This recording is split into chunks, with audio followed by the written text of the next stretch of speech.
Hello everyone and welcome to Ashbourne Library. Today is part of our Ireland Reads celebration. We're in conversation with members of Ashbourne Historical Society to discuss their latest publication, Ashbourne Landscape, Lives and Lore. Our panel today includes Walter Malidi, who's the chair of the Society, Anne Kavanagh, who's the secretary, and Barry Kernock, he's a member of the Society and editor of the book. Well, welcome everyone. Thank you so much for coming and joining us here at Ashbourne Library tonight. Huge congratulations on the book. Well done. It looks absolutely amazing. It's in pride of place here behind me. And we've loads of copies. We've been given loads of copies by yourselves. So we've plenty of copies in stock. So we're going to just look about the actual book, about getting the book together first. And I want to talk to you, Walter, first. How long did it take you to get the actual book published? If you want to just talk us through the process of that. Yeah, thanks, Mary. We started probably about 18 months before it was the book was published, which was last June 2020. So it would have been the end of 2018 going into 2019. So we were approached, first of all, by Kieran Mangan and Tom French, who realised in Navan Library that they didn't have a book about Ashbourne. So they came down and visited us in the library, and they offered to fund the publication of a book about Ashbourne. Now, this suited us really well because we had a lot of material lying around in different places, different houses, and we were just waiting for an opportunity and funding to actually start it. So we worked away on the book for the whole year of 2019. Each one of us, we polished up a lot of old articles we had, and there was it ended. We had a lot of different diverse articles, and we needed a plan. So we got together a committee which worked out very well. A book committee which was Deirdre Donnellan, and Kavanagh, myself, and Barry Smith. And then when we had all the material sort of gathered, we needed an editor, and that's where Barry Kenner came in. And the editing took about 3 or 4 months, really getting every article together and cutting them down, getting rid of repetition. And it was amazing. We were very busy for those 18 months. But in the end, then Barry Smith, another member, he was tasked with getting, on the advice of Tom French, we got a printer involved, and then a designer for the book, a designer in County Meath, a new design, ANU, not a new design. But anyway, they did a fantastic job on the book, as did Barry editing the book. So we kept on sort of rereading it and looking at it, and eventually, anyway, it was published, and we published it in June of last year, and we were sold out by August. It proved very popular, yeah.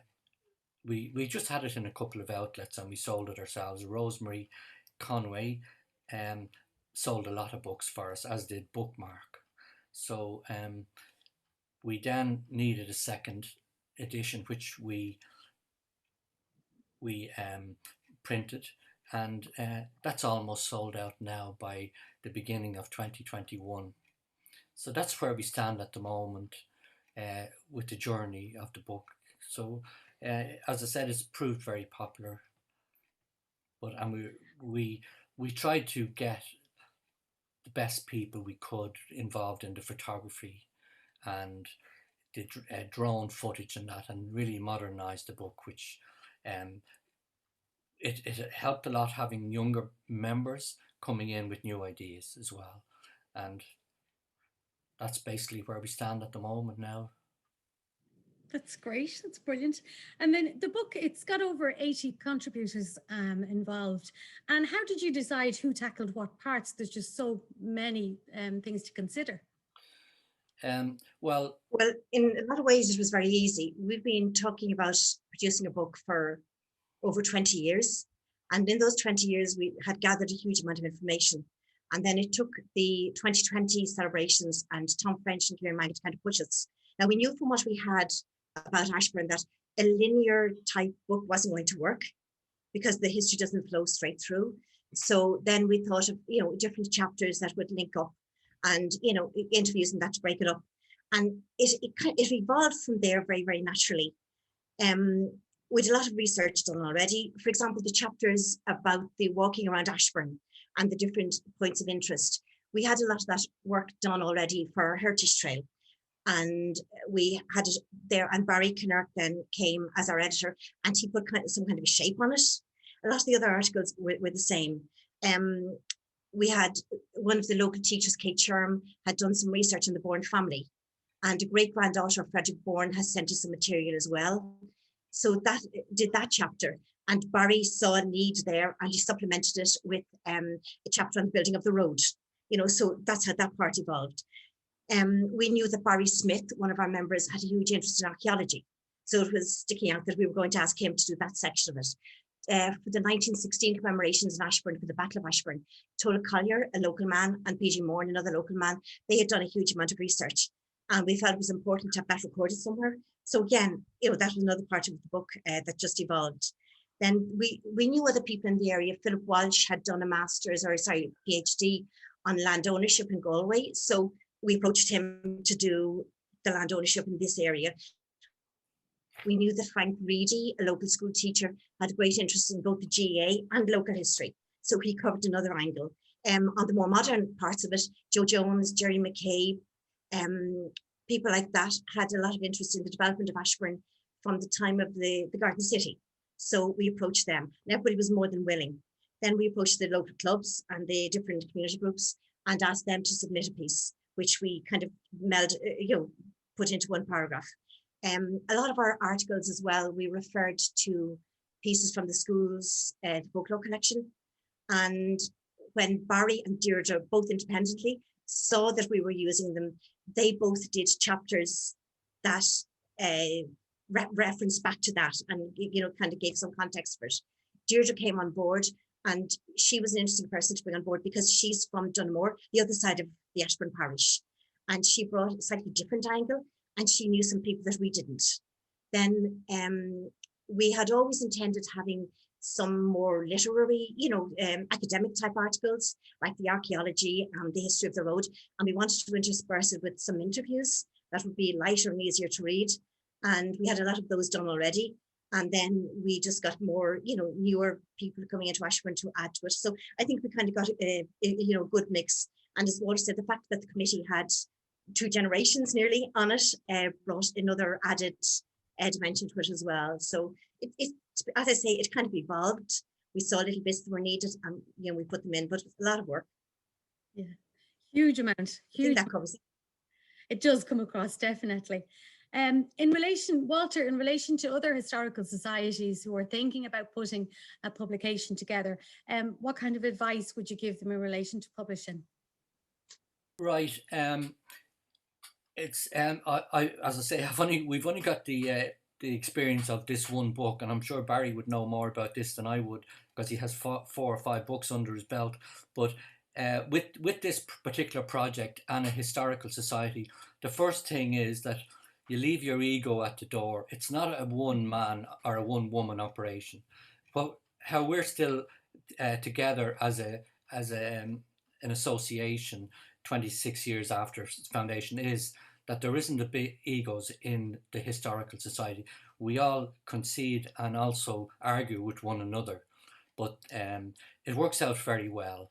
So no petty things come into our side, and that's a really big thing when you're doing a project.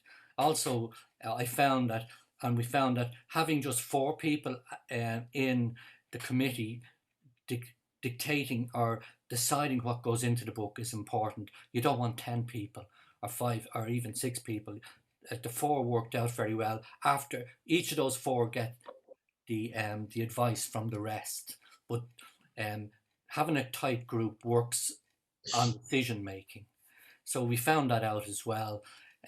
Also, if you can get funding from your local county council, it's fantastic. It'll give you the lift. And also, we had Claire Smith, who helped us very much on our Facebook and all that, selling the book. That got her, like, without that now, especially in a pandemic, we launched a book in a pandemic, and nobody could meet face to face, and we've sold 2 editions, like 1,400 books. So that's fantastic operation also, and that happened through Facebook, and also selling some of the books online, which was quite difficult, and Claire and Barry did that themselves for us. So all those things are very important. But and the most important thing is get your material, and don't have it too academic. People want a book sometimes just to flit through it, and maybe to read odd academic articles, but they need little bits of gossip as well, or short articles. So you need a big variety, and don't you can see a lot of historical books that are very heavy, and they're lying around bookshelves all over Ireland, and they're very hard to read. So most people who buy the history book buy it because it's about Ashbourne, and they love going in and out of it. Because I was talking to Rosemary Conway today, and she told me that she has them on her counter in the chemist. People come up and say, "Oh, that's great," and they see something or a name in it. If you want to sell the book, you need to do that and be successful. Okay, thanks for that. Barry, there's loads of primary and secondary resources listed in the book. Was there any unusual sources that you came across, or sources maybe that provided unexpected material that you didn't think that you'd find?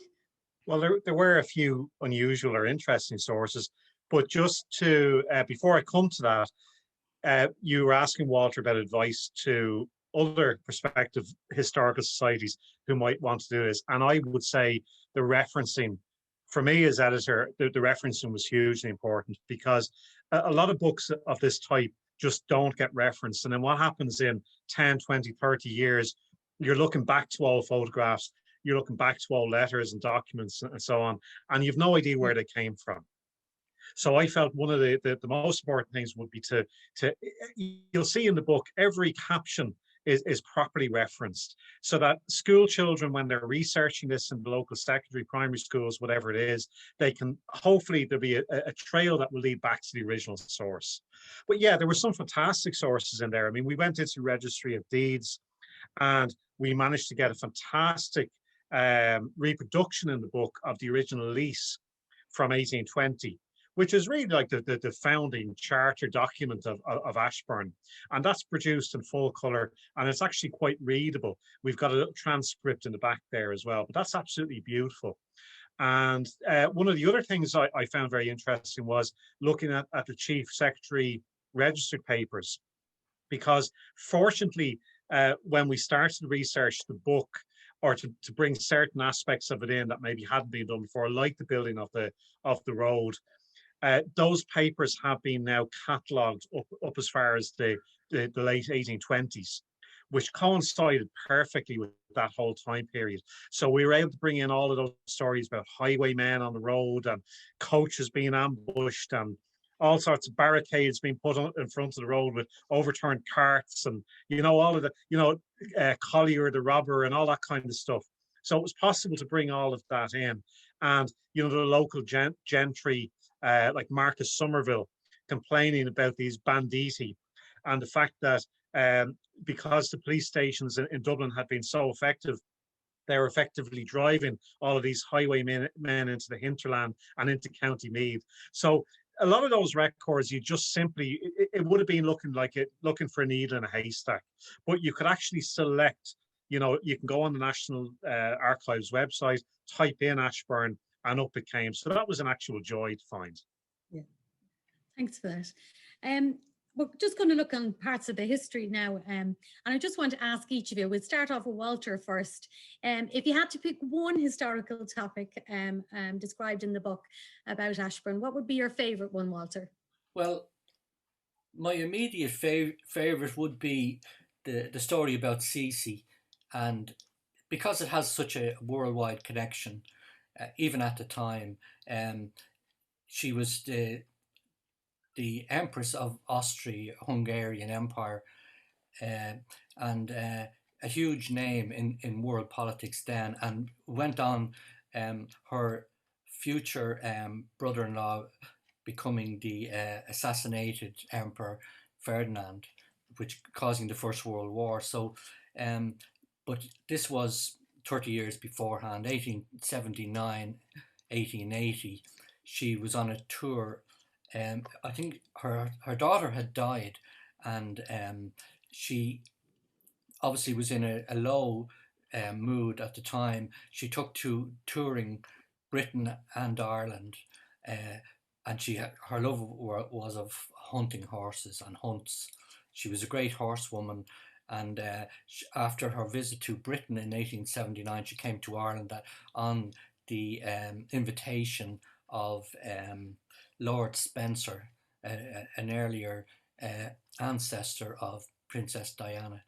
But also she stayed in the Duke of Leinster's house in Summerhill when she was here, and she rode with 3 different hunts: the Kildare hunts, the Meath hunts, and the other name of the hunt escapes me. But anyway, she was actually in Ashbourne, and she also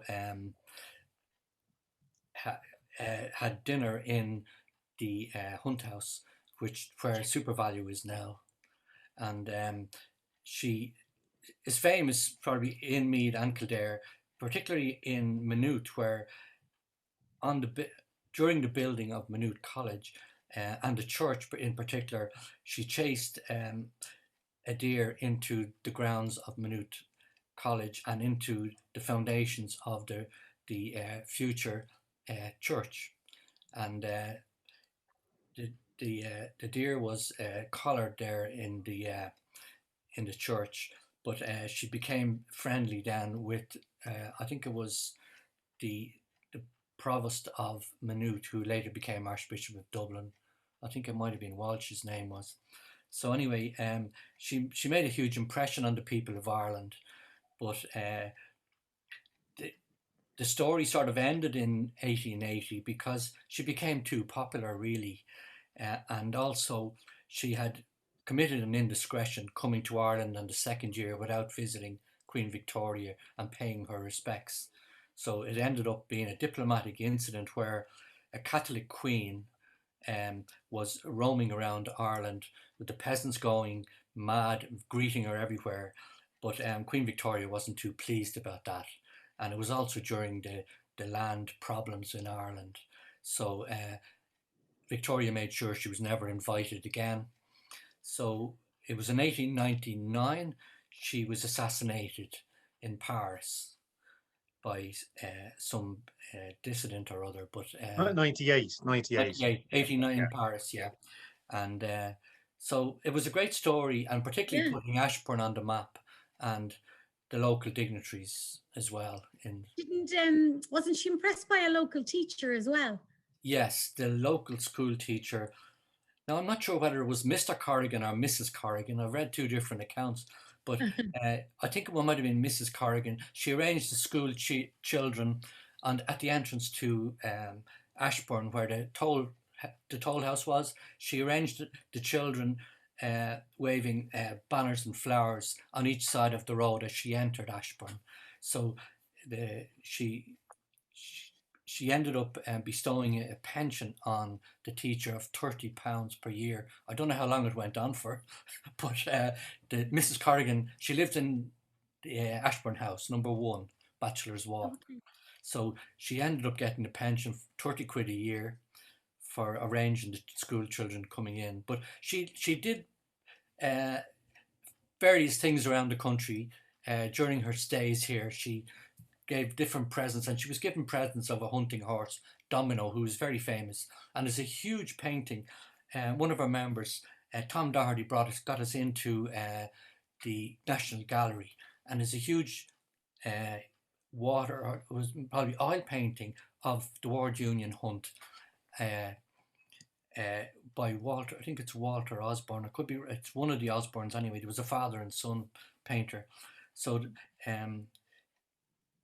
it's a speculation that she was the only lady that rode with the hunt, and she was a better rider than all the men, and she rode side saddle and she never fell off. I don't know how that happened, but anyway, famous horsewoman as well. Yeah, yeah, lots brilliant. Okay, I'm going to ask Anne the same question. And which would be your favourite historical I topic? suppose my favorite, it's very different to Walter's. I love the schools collection from the folklore collection.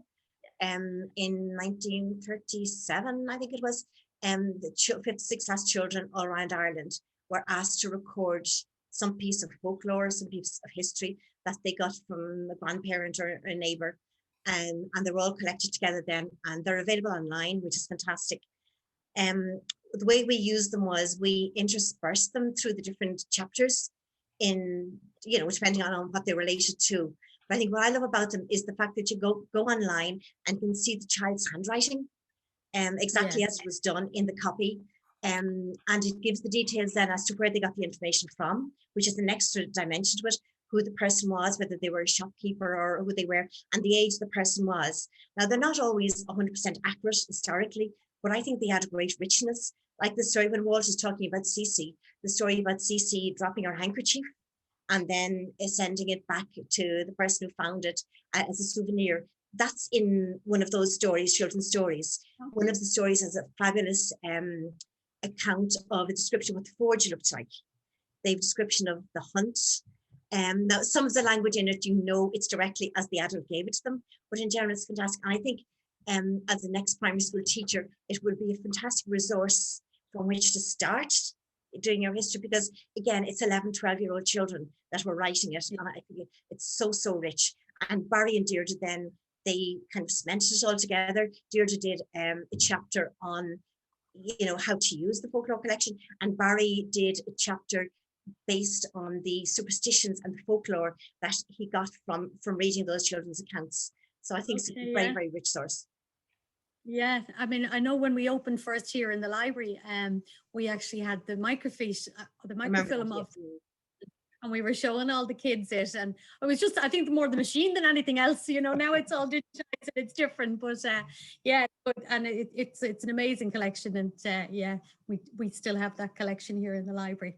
And Barry, can I ask you the same question then? What's your favorite topic if you had to pick one? well, just following on from Anne, I suppose, as well, the folklore collection is what really interested me. And you do get the sense, and perhaps Anne and Walter do as well, that some of the children were perhaps quite credulous, and they were very quick to believe what they were told.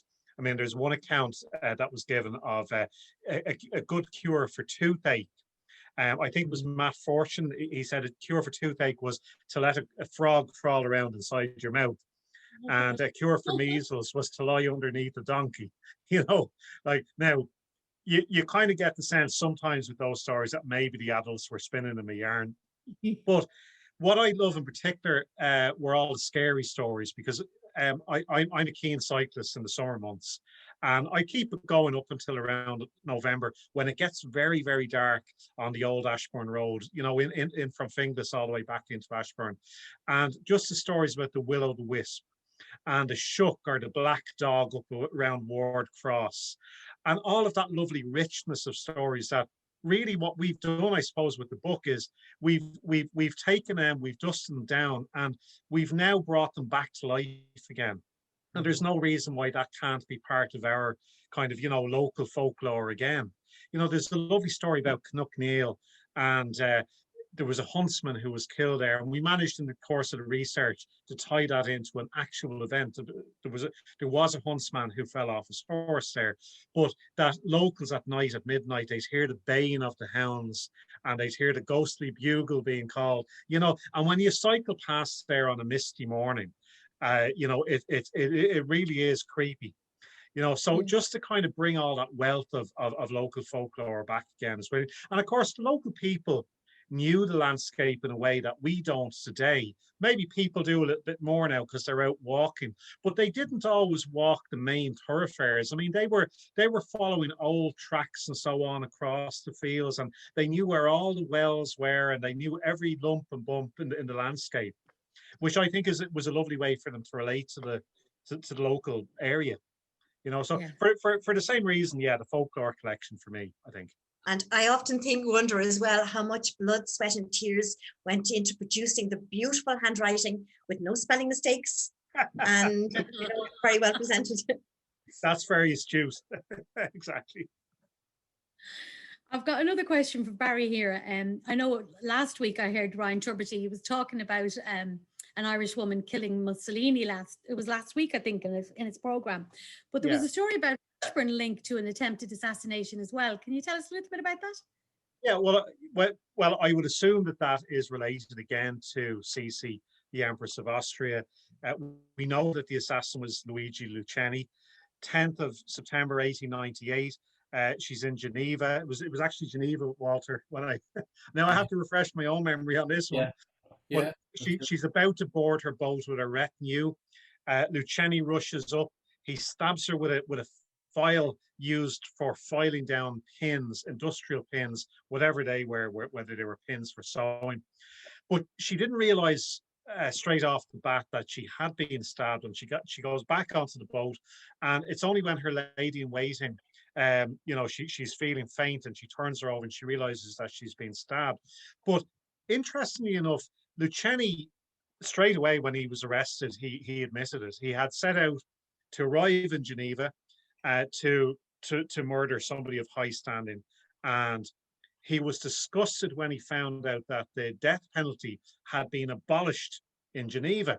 And he immediately said, take me to some other canton where I can be executed. He wanted to be made a martyr, obviously.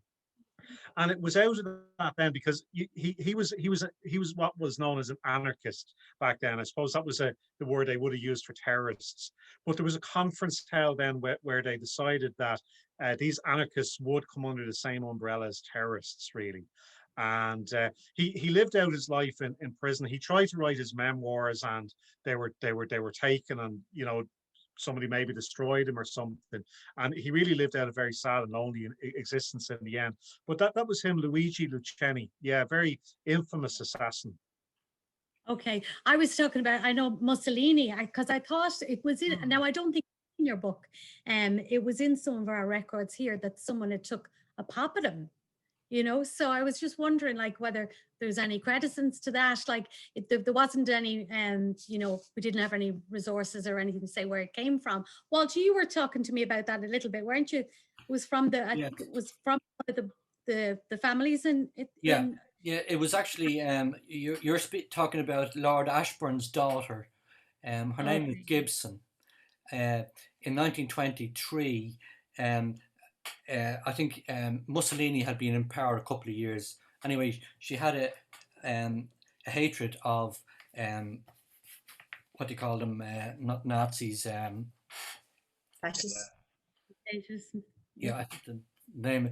Anyway, she decided that she wanted to kill Mussolini, so she had a shot at him. She was very near him, and he turned his head as she shot him, and she just shot the tip of his nose off.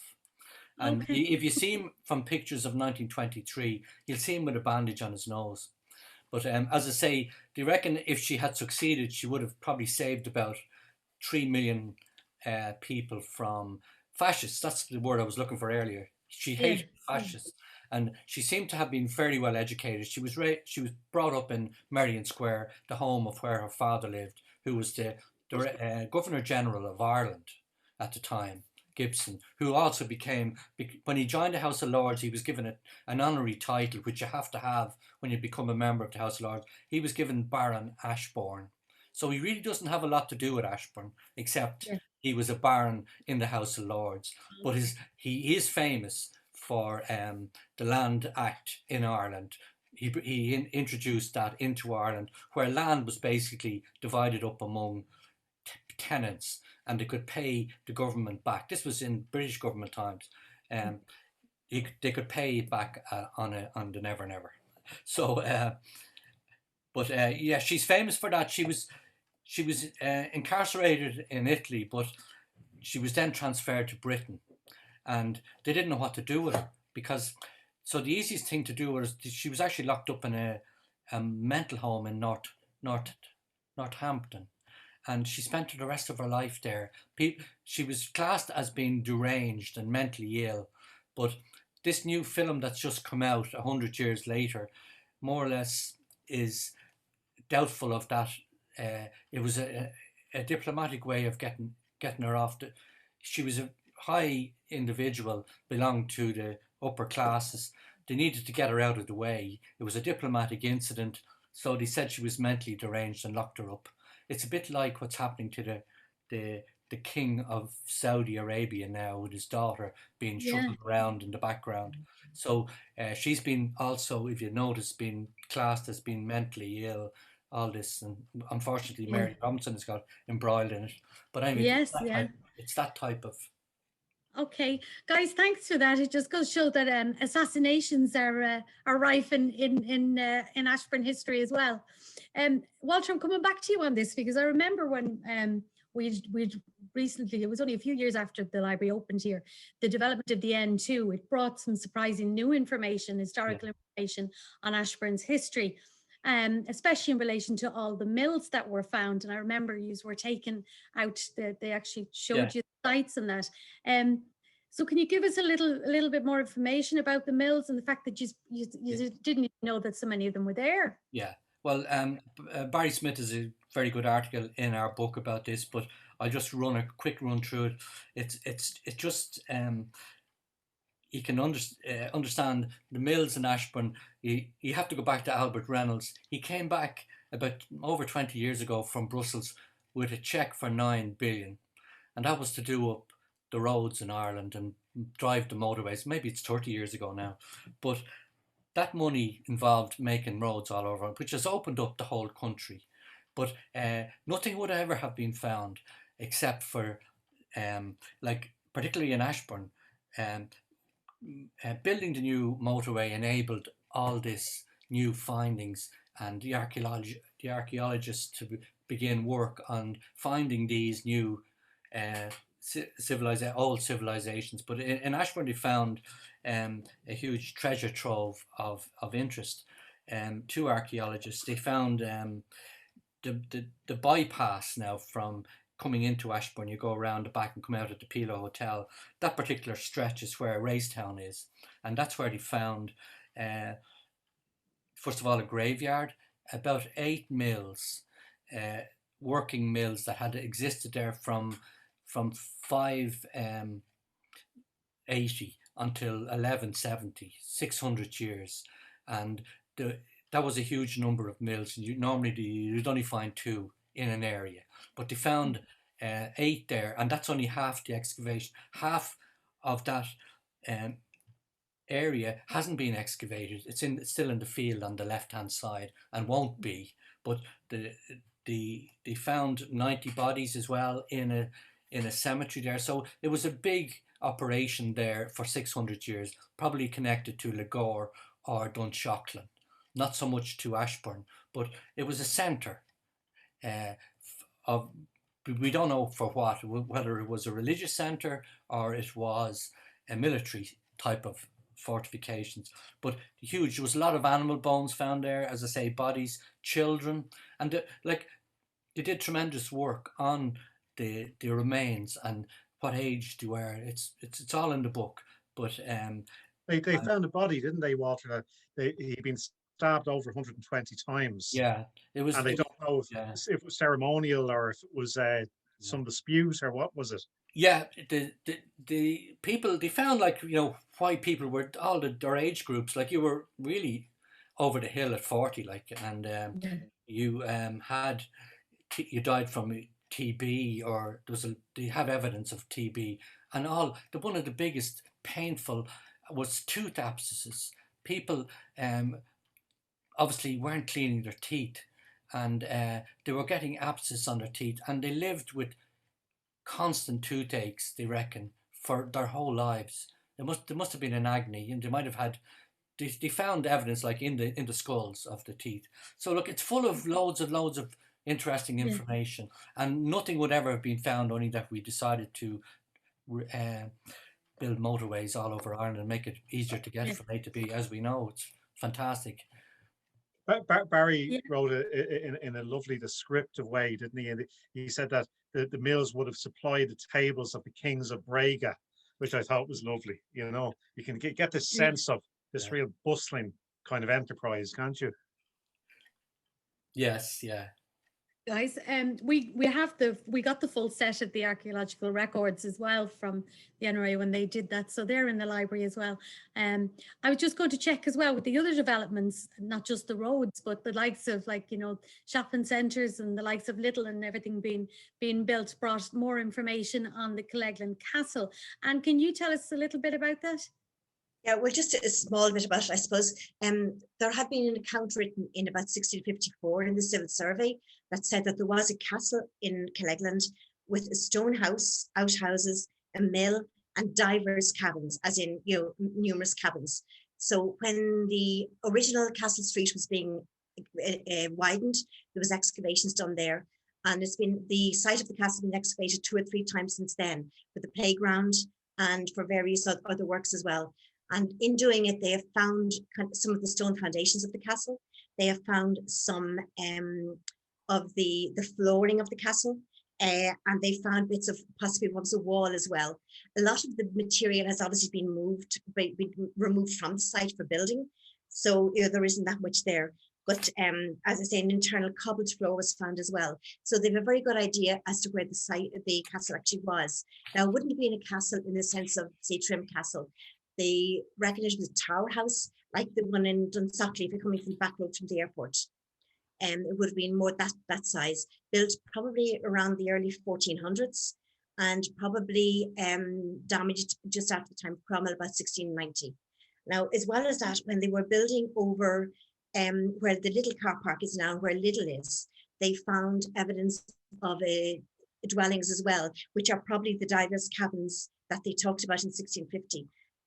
Maybe 5 cottages, and again, a kiln for drying corn, some cultivation ridges where they would have grown crops, and some mill race or some water courses as well. They would have brought water up to maybe turn a mill wheel, or would have brought water up to the houses.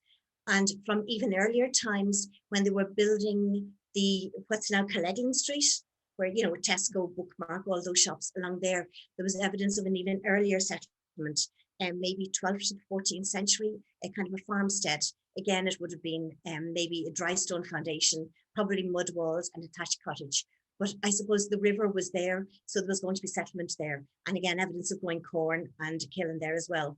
And where the Thomas Ash roundabout is now, on the way up to the GA Club, there was a full-up fear which was used for cooking meat, found in that area as well. So there's a lot of richness. But as the archaeologist was saying, the castle, what remains of the castle now, has been covered up, and it's safe there until some way is found maybe of exposing it. So, but anybody wants to find the information, I know you have it there, or if you go into excavation.ie, all of the accounts of the excavations are available there. So I think that's what yeah. Thank you, guys. I've got other questions that I've meant to ask you, but I'm just conscious of the time, so we're just going to have to leave the history bit and maybe talk about the future. So, and I know there's upcoming projects in relation to the Ned's Cottage and that. Can you tell us a little bit about that? Sorry, Walter, you're on the Ned's Cottage, aren't you? Yep. Oh, yeah. Yeah, no problem. Yeah, and with Ned's Cottage and that, it was part of a development project. It originally, obviously, the area around it was sold a few years ago, and a building developer bought it, and Ned's was part of the development. But quite a few people got onto our councillors and that, and it wasn't just the Historical Society, it was a lot of people in Ashbourne wanted Ned's Cottage to be preserved in some form or another. It's not that it has great architectural value or anything like that, but it's one of the last buildings that's been here since probably about over 100 years, and it would go back, the house itself would go back much further than that. So to cut a long story short, the councillors, in conjunction with the county council, have agreed to preserve the building, and it will be in the a new housing complex, but it'll be probably used, the future use of it hasn't been decided yet, but a lot of our groups have been invited to put forward some plan that for the house, and we have put forward a plan among a lot of other local groups for the future use of Ned's cottage. So it would be great if it was a sort of maybe a historical place for artifacts or whatever, but so it will be, it's going to be used anyway, and it's going to be preserved in its present form in a new environment right around it. So we look forward to maybe getting a little piece of it somewhere along the line, among with other people, but it will be preserved. Okay, thanks, Walter. And I know another project that you have been working on was the exhibition for the 200 years celebration. And can you give us a little bit of detail about that? I know we're going to hopefully have it in the library at some stage. Yeah, well, as you said, it was planned for 2020. It was to be a visual exhibition that would tell the story in a simpler form than the book tells the story of Ashbourne, and hopefully more accessible to more people. It's 25, I suppose, interpretive panels, very much like the format we used for the 1916 exhibition. And even though COVID happened, we decided we'd go ahead. They're with the printer. The design and all is long finished, but we just haven't got it printed yet. But because they're not time specific, they tell the story. They hopefully at some stage will be on view in the Thora Gallery, and they are portable, so they can be maybe brought to schools and that in the future. Nearly half of the panels are mostly photographs, and we're hoping it'll encourage people to give us more photographs to archive for the future. But hopefully maybe September, October, maybe, we might be able to have it. But we'll make sure people know in advance anyway. Awesome. Yeah, fingers crossed. We look forward to that. And then, Walter, if anybody's looking for a copy of the book, I know that when the library opens again to people, we have numerous copies here. But if they were wanting to purchase a book, how would they get in contact? Yeah, well, we don't have many books left now on our second print, but we will see if people. We will accept orders for books, and over the next 6 months, and if we will have to have a meeting. We haven't had a face-to-face meeting for a year, but when the Historical Society comes back, we'll have a full meeting, and we'll decide whether or not to go for a third print. If there's enough people want the book, we will do a third print. But we just we weren't sure. Like originally, when we started on this journey, we were told we would be lucky to sell 500 copies. So now we're 1,400 copies down the road, and if we can sell another 700 copies, fantastic. But we won't do that yet until we're sure. And if people want a book, and we haven't got one, there's a few left, but we will take orders, and we'll see how that goes. So we're not ruling out a third print. Okay. There's a few copies still in Conway's Chemist, and there's some copies in the Bookmark. Okay, yeah. Brilliant. Guys, thank you so much for taking part in our Ireland Read celebration, and congratulations again on the book. It's an absolutely brilliant work, and we're all going to enjoy it here. So thank you again. I know you are heading off to another meeting shortly. Thanks for giving us your time, and hopefully when we all get back, we'll have a proper interview style face-to-face rather than online. But thank you so much for taking part. Bye for now. Mary, thank you for your support over the years as well. You've been great. Yeah, thank you, Mary. Thank you. Bye, guys. Take care.